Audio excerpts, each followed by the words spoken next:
America, and welcome to Invent America, because America invents.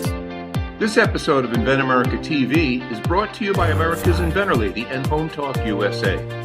Home Talk is a proud member of the King's Broadcasting Network and has been bringing to you the best of America's home-based product innovation since 1998.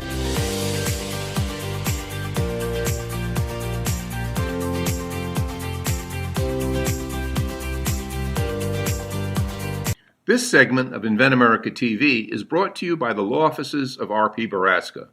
RPB law offices have been bringing corporate-level legal expertise to the independent inventor community for more than 20 years.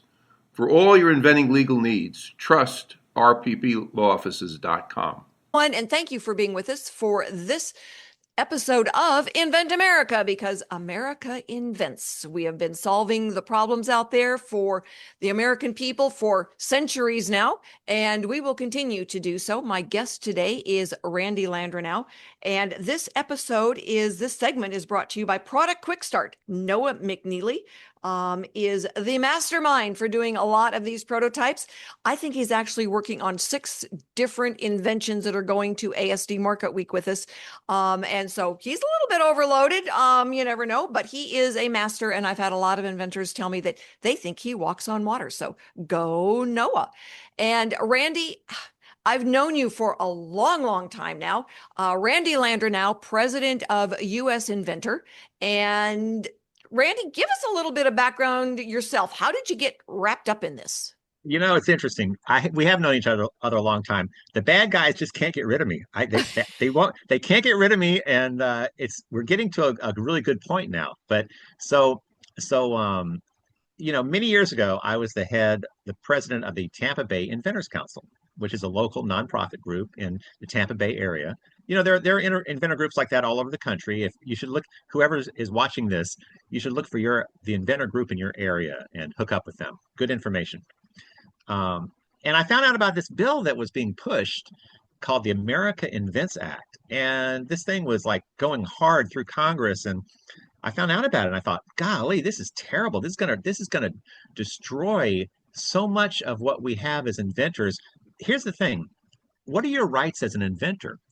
The only right you really have is to use it's your patent right. The right that you have with a patent is to be able to stop a large corporation or anybody from stealing it, from selling it, from making it and selling it, from importing it, from using it. That's your right as an inventor. And that's what we've had in America pretty well for so long. And that bill was going to totally take a huge piece out of that right. So I was one of the guys that started fighting it, and I decided, okay, that's it. No one was supporting me. It was all on my own. And I started hooking up with other heads of inventor groups around the country, and we started really trying to get a lot of people calling their reps and their senators. Unfortunately, it was too little too late. We didn't have nearly the voice we needed. In fact, inventors didn't really have a voice in DC. It's one of these things as an inventor, you don't think about that. You're in your garage, you're working on your product, you're all excited. Look at it. You come up with the aha moment where you figure it out. Oh my God, this is going to be huge. And I can get it patented and this and that and do well with it and yada, yada. And you don't think about, well, what is it that patent gives you? And how can big corporations that don't want their market share to be taken away by anybody, especially you and your garage, what can they do politically with all of their money and their political influence to affect your rights as an inventor? And that's what they did. It was horrible. It was. I mean, I remember the American Invents Act 2013. It started gaining some momentum. We start hearing about it, but the USPTO has been around since 1790. And so, and it was always the little guy. I mean, everybody back then was basically a little guy. I mean, you had your Vanderbilts and Fords and stuff like that, but, that were bullies, definitely bullies, but there were enough of the rest of us, that we at least had a chance. And then as things started moving along and things started changing, and you had some of these startups that were in the ground, and they started growing like your Facebook and Amazon and all of them, they turned into bullies themselves. And so Yeah. they go after any little inventor that, the inventor that is still in their garage, or they've just got a few thousand units they're starting to sell. They don't catch anybody's attention, really. They might catch some consumer, wow. But when they really start grabbing market share, somebody goes in and knocks them off and Yeah. then gets their Well, patent. Yeah, they get their patent invalidated. annulled. Yeah, invalidated. Yeah, Yeah. we'll talk about that. But even I want to go back to what you said, 1790. Think about that, everybody listening. 1790, that's what, 240 years ago? Yep. It was the third ever act of Congress under George Washington. We're talking about the very beginning of our country. And what was done by George Washington in the Patent Act of 1790 was absolutely revolutionary. Unlike all these other countries, in other countries, if you knew the king, you could get an exclusive right to maybe run a port or something, and that exclusive right was called a patent. Yeah. How about that? I mean, they've been Because your doing patents since about the 1400s. Yeah. And so, if you were the elite, if you were the rich and powerful, friends with the powerful people, whatever, you could kind of be an inventor, whatever. But nobody had a system where whoever you were, any walk of life, you were encouraged to actually come up with something new so you could own it yourself, even if you had no land, if you had no power, if you had no money, and even if you were a woman. Now, I say this, realize women didn't have a lot of rights in 1790, right? Yeah. Yeah. But the Patent Act of 1790 described inventors as he, she, or they. So in other words, back then they just meant more than one person, not like now. But Yes. right, they weren't that. But women had all the rights of men when it came to patents and copyright. This was radical. And by the way, obviously slavery was a terrible, terrible thing in this country. But the first Black owner of a patent was 1821, well before the Civil War. Yeah. It was a free man living in New York. He was a tailor. His name was Thomas Jennings. He invented the first version of dry cleaning, and Cool. he did extremely well with it. And he used his wealth from his invention to number one, to help the abolitionist movement, but also to help get relatives out of slavery. So the system was built for the little guy. Exactly what you said, Rita. It was built for the little guy to have an incentive to do something, to come up with something that no one's thought of, and then to fight off the big guys if someone tries to steal it. In other words, that's part of your incentive. They can't just steal it from you. And of course, interestingly, from maybe over 100 years ago, if you look at the research, there were big corporations working politically to weaken the patent system over 100 years ago. In fact, if you look at media in the time of the Wright brothers, there were big corporations saying things like to the media, this was actually printed. Why should we have to pay those guys, the Wright brothers, anything? They're just bicycle mechanics. What? Yeah. So there was absolutely a huge incentive to lower the rights of the inventors who invented and owned the patents. Interestingly, our politicians, our lawmakers, did pretty well holding the line and not doing anything radical. But around 2011 is when it was kind of a perfect storm of everything. Number one, you had big tech, and of course, big tech has their tentacles so far and so wide with all the media and the internet, and they can put a message out that everyone picks up, and huge money, and we didn't have a voice. And even though there are people like me fighting it, man, that bill came through and just, yep. Yeah. I mean, back then, social media was starting to take on, but it wasn't crazy like it is now, where you can put a notice out and have it go viral overnight. Yeah. Back then, people still weren't there. So nobody really knew what was happening to the patent rights. And for most people, it's like, I'm never going to come up with a patent. But for those folks who did, it had just a horrible impact. We're going to talk about that when we come back. So everybody out there, if you are an inventor, an inventor, there are things happening, all right, that are positive right now. And Yes. so Randy's going to talk about that when we come back. And if you've got an inventor out there who's got some questions, needs some help, have them call me. Get in touch. We do the Inventors Roundtable twice a month, and it is free. We are also getting ready to take 30 inventors to ASD Market Week. So just getting started, inventory. You know what? Last year, everybody who went with us sold all of their inventory they had in stock. It was amazing. And we are there to help and promote and get everybody out there. So we're going to go pay some bills. Stick with us. We're going to be right back with Randy Landreneau, and we're going to find out more about what is going on at the USPTO that is positive for a change after all of these years. We would really like to hear some positive news, Randy. Otherwise, I'd have to cut you off. So stick with us, everybody. We'll be right back. This segment of Invent America TV is brought to you by SearchQuest Patent Search. SearchQuest provides for a comprehensive patent search that searches the entire world and not just the U.S. Patent Office. Make sure that before you spend those big bucks having a patent written, you've done your due diligence by getting a comprehensive patent search. Use SearchQuestPatents.com for all your patent search needs. They scour the world for you. And thank you for being with us for this segment of Invent America. We are part of the Home Talk USA family, and we are very proud to be connected to Michael King and King Productions. So my guest for this segment is Randy Landreneau, and he has been fighting the fight for the American inventor for, 15 years now? About, yeah. Yeah. So, as we've gone through then, and you watched in horror as some of these really cool products were just, the patents were just invalidated. Yeah. So just so your viewers know what that bill, the American Invents Act, did prior to that bill, if you had to face off against a big infringer, okay, the fight would take place in a real court where you have a jury. This is your right to a jury trial. That's in the Seventh Amendment, right? Where you had a lifetime appointed judge. Man, that's important. That's a judge who's not looking for a better job. Definitely, you don't want someone who might want to go to work for your infringer, right?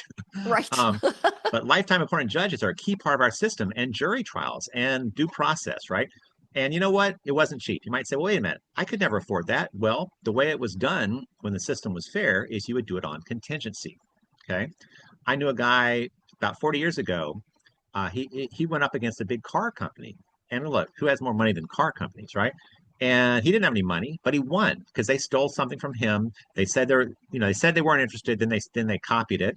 And he had an attorney who worked on contingency where they share in the winnings and you don't have to be rich to hire them. So anyway, what was created with this bill was a new administrative court where you don't have a jury, where you don't have a real judge. You have three government employees who are called administrative patent judges. You don't have due process. I mean, there is a process, but it's fast and efficient, and they said, and it'll be fair. Well, no, it's not fair at all. There's some conflicts of interest that we've uncovered that would just knock your socks off. But on top of that, over 80% of the time, the patent in question gets invalidated. Over 80% of the time. Wow. And you might say, well, how the heck can they do that? Well, there's one key thing about getting a patent that is kind of a weak point, and it's very subjective, and that is non-obviousness. Okay.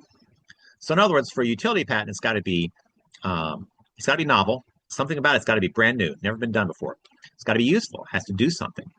The patent has to describe it well enough. If the patent doesn't describe it so someone else can do it, you could lose your patent over that. So make sure your patents are written well. But the fourth thing is it has to be non-obvious. Now, non-obvious used to have some kind of objective measure to it, but it doesn't anymore. It's totally subjective. Would someone, a person of skill in the art, that's a posita, a person of skill in the art. Okay. But would a person of skill in the art have a hard time coming up with it? Wow, totally subjective. Now, when the patent office issues you your patent, they're saying yes, we consider that it meets all these characteristics, including non-obviousness. Well, the PTAB, this is this new administrative court. It's called the PTAB, the Patent Trial and Appeal Board. They can look at the exact same prior art. That's all the stuff done like your product prior to your product. They can look at all the prior art, and I'll give you an example of that in a minute. And they can say, well, we think it's obvious. And there goes your patent. Yeah. There goes your patent. Well, and there was an examiner who's trained to do that it went through the steps, it went through all the process, and the examiner goes, yes, you get the patent. And then for these three judges to sit there and say, oh, no, it was obvious to us. Well, in what Yeah. day and age does something now that's been in the marketplace and you saw it and you go, oh yeah, well that's obvious. Well, yeah, and not only that, they don't talk to the patent office, the patent examiner, who is the expert in your field. They don't talk to that person. And in fact, what we've found in our research is most of the time, the administrative patent judges don't have anywhere near the experience of your patent examiner. So, and as far as conflicts of interest, I mean, the worst one was where a guy named Matt Clements was an attorney representing Apple when they were accused of infringement. So he was working for Apple. He then becomes a PTAB judge for this administrative court, PTAB, becomes a PTAB judge, and 24 out of 25 cases that he's on for where Apple is PTABing, trying to invalidate a patent, they succeed, of course. Of And course. then, not too long after that, one of my colleagues, Josh Malone, happens to be at a PTAB trial for one of our members. He's there witnessing it, and he sees the guy that's working for Apple that's running the case is Matt Clements. So now he's back on the other side of the aisle working for Apple again. How about that for a conflict? anyway, it is horrendous. It's horrendous. But so here's the thing though. There is some good news, and I don't want you guys to be too depressed right now, because US Inventor is fighting the fight, and we're making serious progress. But even before we win the fight to get legislation passed to either get rid of the PTAB or make it so that it doesn't affect you, and we'll talk more about that. Right now at the patent office, we've got somebody there who's the director of the patent office, is doing fabulous things in our favor, and big tech is going nuts. Big tech is they are fit to be tied over what the new patent office director is doing, and it's all good for us and good for you as an inventor. Well, I'm excited to hear about that. So when we come back, I want you to get more into that, because that's why we had you on today, because we want to know what the positive things are for the inventors, so that if you've got an idea, you can get out there and go and file that patent and put it on the fast track. You pay a little bit more for that, but oh my goodness, as long as things are going the way we need them to go for another 3 years, because who knows after that, hustle it up, Buttercup. Let's get it done, right? Stick with us, everybody. We will be right back to find out more about what is really going on. We're going to go pay some bills, thank our sponsors for being out there with us. And if you know an inventor who has got something burning to get out there, have them get in touch and we will put them on the right track. Stick with us, everybody. We'll be right back. If you're an inventor or you know an inventor out there who would just like to be able to have a conversation with other inventors, join the Inventors Roundtable. It's free. The meetings are virtual, so you can be anywhere in America and talk to another inventor. And for a lot of folks out there, understanding the process, being able to ask questions, getting good service provider information is critical to the inventing process. So, got questions? Want to join? It's free. inventorsroundtable.org. And thank you so much for being with us for this segment of Invent America, because we love to invent and we love to talk about the things that inventors need to be aware of so that they can be successful getting those new products out into your hands. So my guest is Randy Landreneau. And Randy, all right, so we talked about how bad it was. What's good now? What's shifting? Well, here's the thing, and I want you to realize, so what went so wrong before? A bad law got passed, and of course that administrative court we're talking about that's so bad, it was to be run by the patent office, which that's kind of how they sold it to Congress too. Oh, that doesn't sound so bad, right? Well, the director of the patent office is appointed by the president, and think about the most powerful corporations on earth. Man, what think of the incentive they have to get who they want to be the director of the patent office to help them, because they don't want to have to deal with inventors so much. So the bill gets passed, and the person and the director of the patent office is going to set it up, going to hire the judges, going to make the rules. The person who got appointed as director at that time to do that was Michelle Lee, former head of patent strategy at Google. How about that? There you go. Talk about. Yeah, it's like totally, and it's worse than you can imagine. And of course, she turned it into what one chief judge referred to as the killing field for patent rights. Now, what we have now, though, is a unique situation. Any president except for our current president is going to have to borrow a ton of money to run to become president. And the problem there is, where's that money come from? And very often, a lot of it comes from big tech because they're out there helping people get elected. President Trump, on the other hand, didn't take big tech's money, and as we all know, big tech didn't really help him. so, Yeah. and of course, President Trump has a different viewpoint about a lot of things. And of course, when it comes to what we're doing, President Trump has appointed, first of all, he appointed the Secretary of Commerce, Howard Lutnick. Howard Lutnick has a bunch of patents himself in his own name. This is big. Now, directly underneath the Secretary of Commerce, Lutnick is the Undersecretary of Commerce, who is the director of the Patent Office, John Squires. John Squires, is Trump's appointee as director of the Patent Office, is doing fabulous things. Before he even got there, Trump's appointed acting director, Coke Stewart, put in a new system of discretionary denial of PTAB applications. That's where people are trying to, you're trying to sue someone for infringement. They try to get your PTAB into your patent into the PTAB, the administrative court, so they can invalidate it. And suddenly, here she was discretionarily denying these efforts to take patents to the PTAB in a big, big way. We're talking about hundreds of patents not being taken to the PTAB that would have gone to the PTAB previously. And then John Squires gets appointed as director, and he's done that even more so. Bottom line is, it used to be that about 70% of the time that a corporation wanted to take your patent to that terrible patent-killing administrative court, about 70% of the time, they would succeed at getting you there. And once there, over 80% of the time, you would lose your patent.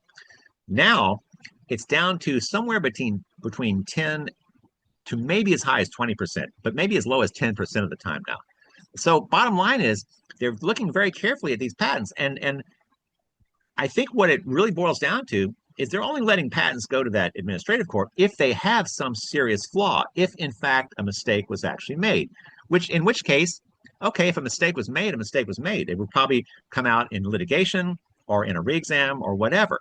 Now, the problem here, and of course, so right now, things are quite good. In other words, if you've been holding back, there are a lot of people who they're being infringed. They've been holding back because they didn't want to try to sue the infringer because they didn't want to face this administrative court, the PTAB.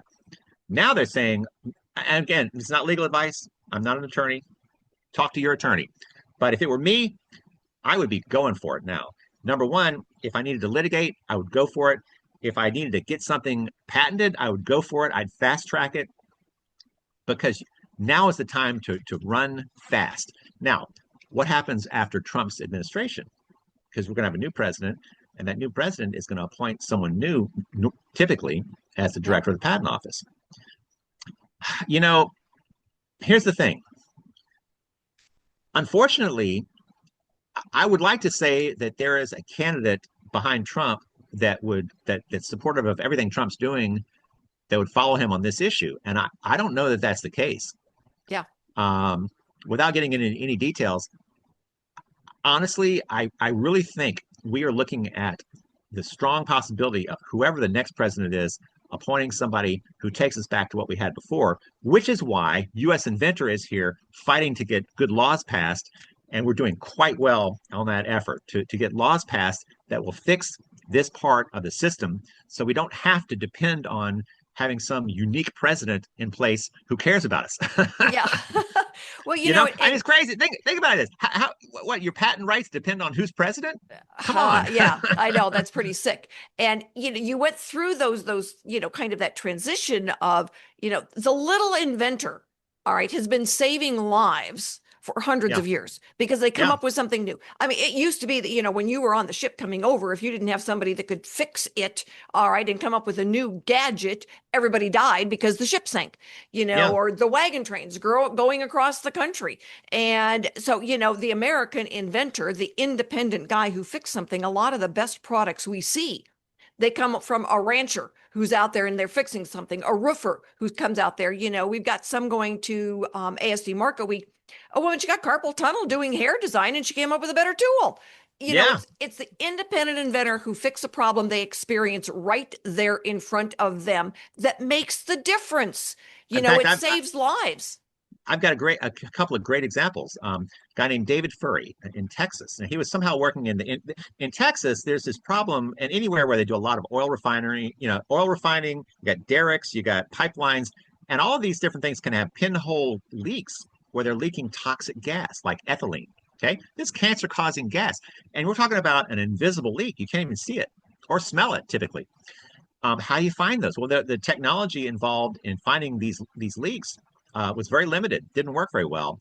And a guy named David Furry, he was actually working in that industry, and he came up with this solution. And he basically invented a camera. You point this camera at that leak, and when you see a black plume of smoke, that invisible leak now suddenly is visible. You could take that camera and fly a helicopter along a pipeline and spot the leaks and fix them. It was the Texas EPA gave him their highest award and said in writing that his invention lowered the level of ethylene in the air in Houston by 60%. Okay. Wow. Is Yeah. that what you want? And who would have thought of this? Maybe one day somebody would have thought of it. How many people would have died by then? This is the kind of thing you absolutely want.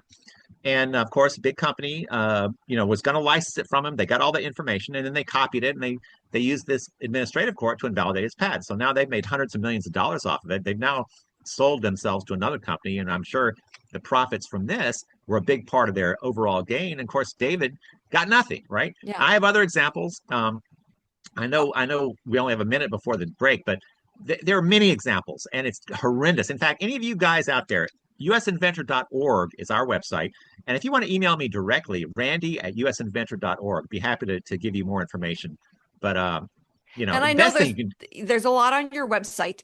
Yep. And so, learning more about what to be prepared for when you're taking a new product to market. And, I get inventors that call me all the time. I've got an idea.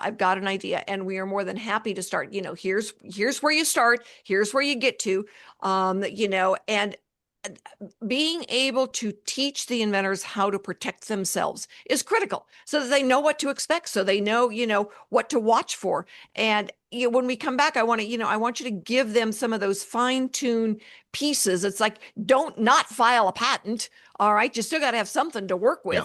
And so that's the best we've got. But we're going to take a break, go and pay some bills, thank our sponsors for being with us. And we will be right back to talk and wrap up this really important segment on how America deals with the USPTO. Come back, everybody.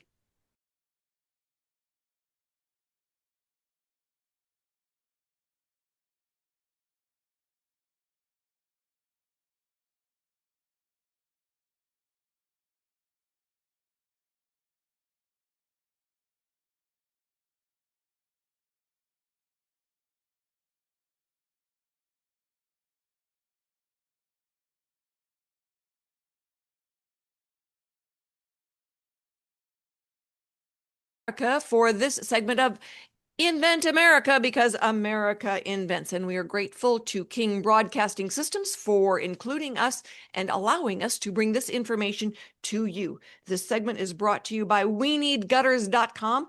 Wooden Wood is your gutter professional. And if you've got some place where your water is flowing over your gutter system, WeNeedGutters.com is where you go for the fix. My guest for this segment, and we're wrapping up this educational piece with a couple of important points for the American inventor, Randy Landreneau with US Inventor, has been fighting the fight for about 15 years and helping inventors understand the protocols, what to expect, and, get the dukes up. Yeah. Well, here's the thing, and in a minute, we're going to talk about.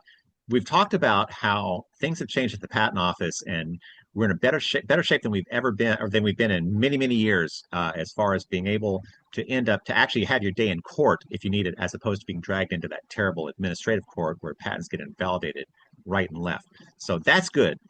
But I got to tell you something. One thing I found and that I've learned, the inventors I know, the few inventors I know who've won big lawsuits. Now, by the way, this only matters if you've invented something really, really, really hot. Okay. But if it's really hot, there's probably a big corporation somewhere that wants to steal it. And then you end up in this big fight. What I found is those who have won in this current environment where it's broken, they have had continuations. Now, what that means is, and by the way, I'm not an attorney, not legal advice, but talk to your attorney about this. When you file a patent, before it issues, you can file for a continuation. You're using the same specification, the same diagrams, but the only thing you're changing is the claims. You're adding new claims. Now, it could be that you didn't claim something you should have. Could be things have changed and you realize, oh, my patent actually covers this, but I didn't claim it.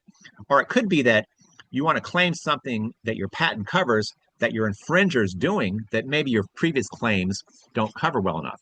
Bottom line is you can end up with, say, 4 or 5 patents instead of 1, and suddenly you're harder to take out, harder to invalidate, and you're a tougher target for these big guys, okay? So that's the thing you should talk to your attorneys about. But let me say this. usinventor.org, this is our website. We are the group that's fighting for, in fact, we're the only group in the whole country fighting on this issue and dedicated entirely, exclusively for inventors and for startups, okay? In Washington, D.C., there are other groups that claim to be working for inventors, but they're run by big corporations. And they have different incentives, and they don't face the same battles we face. In fact, usually these big corporations, even if they have a lot of patents and they care about their patents, they still use the broken system to invalidate others. In fact, there's one in particular that's probably the biggest lobbyist, among the pro-patent establishment. That's what I call it. It's kind of like pharma and some other big corporations like Qualcomm. Okay. Qualcomm has used the PTAB over 70 times. That's the administrative court. Yeah. Right. So it's like, any corporation, once it gets to a certain size, they stop being the innovator in the garage that really needs that protection, and they become the big guy who's trying to shut down those guys. It's just natural. It's what happens in life. And bottom line is, America, what made America great, it was all this innovation that we've now lost because we've hamstrung our inventors. So that's why we're fighting to not look. We can't sit on what the current patent office is doing. It's great, but it's not going to last unless we have another Trump somewhere. Which even if we did, who knows if we'd actually be able to talk to him. Yeah. What we need is good law. Yeah. What we need is good law. And there are 2 bills. By the way, there are bills that are being pushed by the pro-patent establishment that they're going to claim will fix everything. And if one of these bills passes, it will likely take another decade, if ever, to get a good bill passed. Okay. One of them is called the Prevail Act. And I don't know what all those letters, they stand for something. Prevail is, I don't know what those letters stand for. Don't know what Prevail the alphabet stands for. Yeah. Yeah. Prevail deals with the PTAB, this administrative court, and it claims to fix it. The problem is, as an inventor, like for instance, one of the things is you can't end up with multiple PTAB attacks from one entity on your patent. Okay, that's good. However, the inventors I know who got destroyed, it didn't take multiple attacks. It took one attack. Yeah. So you're still going to face. In fact, what we have found, us and our attorneys and key people we communicate with, a bill like Prevail, while it may look good and the way they're going to present it with their high-paid lobbyists, it's going to look great to most people who don't know. We've determined that it would not have helped the inventors we know within our group that got destroyed by that terrible PTAB. Now, so one's called Prevail, one's called PIRA, one's called Restore. I don't want to get into all the details because we don't have time. But the bottom line is those bills will be lobbied like crazy, and there'll be lobbyists paying a ton of money to get them passed. There are 2 bills that actually we need to get all behind and we need to pass them. One is called the Balancing Incentives Act. Marcy Kaptur and Thomas Massie. Marcy Kaptur's Democrat, Thomas Massie, Republican. Key bill, the Balancing Incentives Act basically says that if you're the inventor, if you're the patent holder, you have to consent to being taken to that administrative court. Boom. That fixes it right there. You end up, so you can decide whether you want to be dragged into there or you want to go to a real court. So Balancing Incentives Act, very, very specific bill, very short bill, will fix that problem for us. Now, there's another bill called RALIA, Restoring America's Leadership in Innovation Act. Thomas Massie's the lead and Marcy Kaptur is the co-lead. So the same 2 Congress people. And RALIA actually fixes everything. It actually fixes everything. There are other problems, not just the PTAB. It gets rid of it. It's a heavier lift because it does so much. But it would be the ultimate solution for all of us for a long, long time. But either of those bills, we're fighting hard to. Yeah, go ahead. Well, I want to make sure that we have the right information.